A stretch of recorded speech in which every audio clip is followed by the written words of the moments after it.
Hello students, let start the class. तो last lecture में अभी तक आपने पढ़ा reflection of light. In today's class we are going to discuss refraction of light. आप क्या पढ़ने वाले हैं? Refraction of light. When light ray travels from one transparent medium to another transparent medium of different optical density, then it deviates from its path. This phenomena is known as refraction of light. जब भी light रे एक transparent medium से दूसरे transparent medium में travel करती है और उन दोनों की ऑप्टिकल डेंसिटी डिफरेंट होती है, तो लाइट रे अपने पाथ से डेविएट करती है, मतलब जिस पाथ पे जा रही होती है उससे वो अलग हटके मूव करती है। इस फेनोमेना को, इस प्रोसेस को हम रिफ्रैक्शन ऑफ लाइट कहते हैं।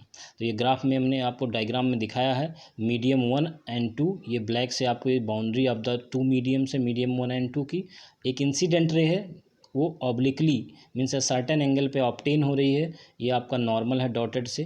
तो ये लाइट इंसिडेंट रे आ रही है। ये जो डॉटेड पाथ हमने दिखाया ये इसका ओरिजिनल पाथ होना चाहिए था अगर ये सेम मीडियम में ट्रैवल करती, लेकिन ये क्या हो रही है, एक आपको दिखाया मैंने फर्स्ट करके, ये नॉर्मल की साइड में बेंड हो रही है। दूसरा मैंने सेकंड आपको शो किया है अवे बेंड हो रही है, मतलब अपने पाथ से दूर जा रही है। तो ये दो केसेस हो रही हैं कि जब भी लाइट रे एक मीडियम से दूसरे मीडियम में ट्रैवल करेगी तो डेविएट्स फ्रॉम इट्स पाथ, इधर गोज एज फर्स्ट और सेकेंड। मीन्स या तो फर्स्ट टाइप के फास्ट को फॉलो करेगी या सेकेंड। अब ये फर्स्ट और सेकेंड क्यों हमने बनाया, इसको आपको समझना है। ये सारी चीज़ें आप जानते हो। Angle between incident ray and normal is called angle of incidence. Angle between refracted रे and normal is called angle of refraction. ये रिफ्रैक्टेड रेज हैं, ये इंसिडेंट रेज हैं, ये नॉर्मल है। ये सारी चीज़ें आप पहले भी पढ़ चुके हो। तो केस 1 क्या है, इसमें आप देख रहे हो द रे vents towards the normal when medium 2 is more denser. अगर मीडियम 2 जो है मोर डेंसर है एज कम्पेयर टू 1, मतलब इसकी डेंसिटी ज़्यादा है, तो जो आपकी लाइट रे होगी वो क्या होगी, bends towards the normal. Means जैसे एयर से वाटर में लाइट जाएगी तो वो नॉर्मल के साइड में बेंड हो जाएगी, क्योंकि water is more denser than air.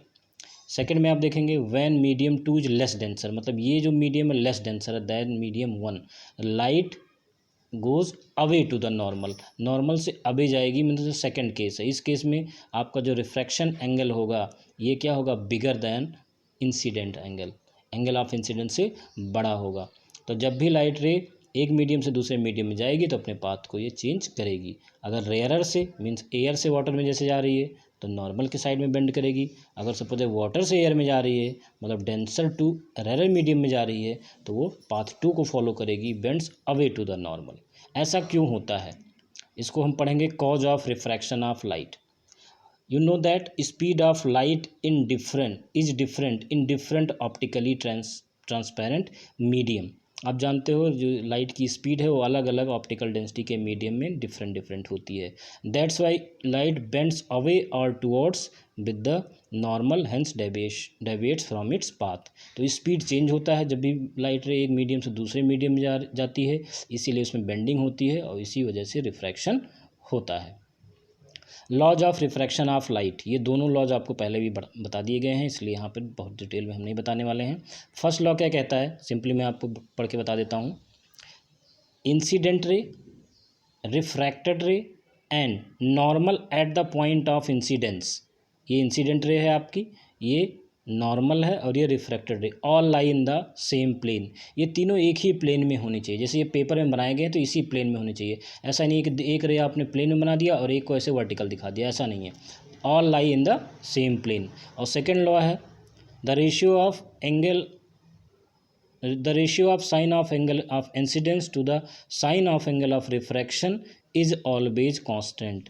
This law is known as Snell's law. इस रूल को क्या कहते हैं, स्नेल्स लॉ, कि साइन आई अपॉन साइन और हमेशा क्या होगा, कांस्टेंट होगा, ये वेरिएबल नहीं है। ध्यान रखना आप, ये हमेशा कांस्टेंट रहेगा for a given pair of medium, मतलब एक मीडियम से दूसरे मीडियम में अगर जा रही है लाइट तो वहाँ पर ये हमेशा कांस्टेंट होगा। This constant value is called the refractive index of the second medium with respect to first medium. जो कांस्टेंट आएगा वो क्या होगा, रिफ्रैक्टिव इंडेक्स होगा सेकेंड मीडियम के रिस्पेक्ट में फर्स्ट मीडियम का। The refractive index of second medium with respect to first is given a speed of light in medium 1 to speed of light in medium two, मतलब जिस medium से light आ रही है divide by जिस medium में light जा रही है, इसको लिखा गया है refractive index of medium 2 with respect to 1 is equal to V1/V2। तो पहले आपको जिस मीडियम से लाइट आ रही है उसकी स्पीड, फिर जिसमें जा रही है उसकी स्पीड। अगर ये चेंज करना है तो ये रेसिप्रोकल हो जाएगा। तो यहाँ से आप देख सकते होगे कि refractive index of second medium with respect to first is equal to reciprocal of refractive index in first medium with respect to second.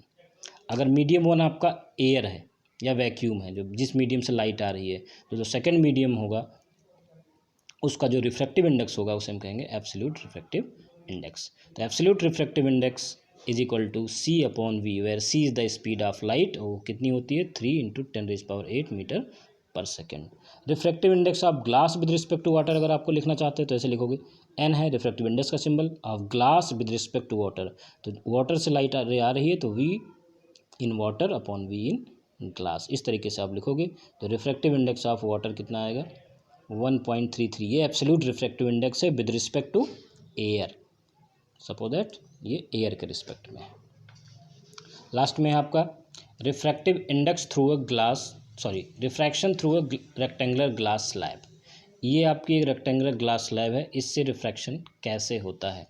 तो इसके बाहर यहाँ भी एयर है, इसके इधर भी एयर है, तो एक इंसिडेंट रे आती है, तो आप जानते हो ये रेयर मीडियम है या डेंसर है। लाइट रे पहले नॉर्मल के साइड में थोड़ा सा बेंड होगी, फिर ये ग्लास से एयर में जाएगी तो नॉर्मल से थोड़ा सा अवे बेंड होगी, और ये एक्चुअल पाथ है जो लाइट रे आपकी आ रही थी, और ये एमर्जेंट रे कहलाती है जो ग्लास स्लैब से एमर्ज होगी। ये दोनों क्या होती हैं, पैरेलल होती हैं, मतलब जो एक्चुअल इंसिडेंट रे ये इस पाथ को फॉलो करने वाली थी, अभी वो इस पाथ को फॉलो कर रही है, लेकिन दोनों क्या हैं, पैरेलल हैं। तो और कुछ नहीं हो रहा है, दोनों बिल्कुल पैरेलल जा रही हैं, बस इसमें एक डिस्प्लेसमेंट हो रहा है। This displacement is known as lateral displacement, and the lateral displacement depends upon the thickness of glass slab and refractive index of glass slab. ये कितनी थिक है इस पर डिपेंड करेगा डिस्प्लेसमेंट, और इसका रिफ्रैक्टिव इंडेक्स क्या है, मतलब किस मटेरियल किस टाइप के ग्लास का ये बना हुआ है। तो आपको कुछ एब्सोल्यूट रिफ्रैक्टिव इंडेक्स गिवन है, ये विद रिस्पेक्ट टू एयर है, सबके रिफ्रैक्टिव इंडेक्स किसके रिस्पेक्ट में है, एयर के रिस्पेक्ट में है। इसको आपको ऐसे ही लर्न नहीं करना है, एक बार रीड आउट कर लेना है, इसके बेस पे आपको न्यूमेरिकल जो दिए गए हैं उसको सॉल्व करना है। तो एयर का 1.003, ice 1.31, water 1.33, alcohol 1.36, kerosene 1.44, turpentine oil 1.47, benzene 1.50, crown glass 1.52 and diamond 2.42। तो यहाँ देखो डायमंड जो है मोर डेंसर है यहाँ जितने मीडियम आपको गिवन है। तो इसको आप अच्छे देख के जो न्यूमेरिकल आपको दिए गए हैं उसको सॉल्व करना है। जैसे यहाँ देखिए डायमंड का रिफ्रैक्टिव इंडेक्स है 2.42, इसका मतलब क्या हुआ, इसका मतलब ये हुआ कि डायमंड में जो स्पीड ऑफ लाइट होगी it is reduced by 1/2.42 times, मतलब डायमंड में स्पीड ऑफ लाइट 1/2.42 पॉइंट कम होगी, लेस होगी।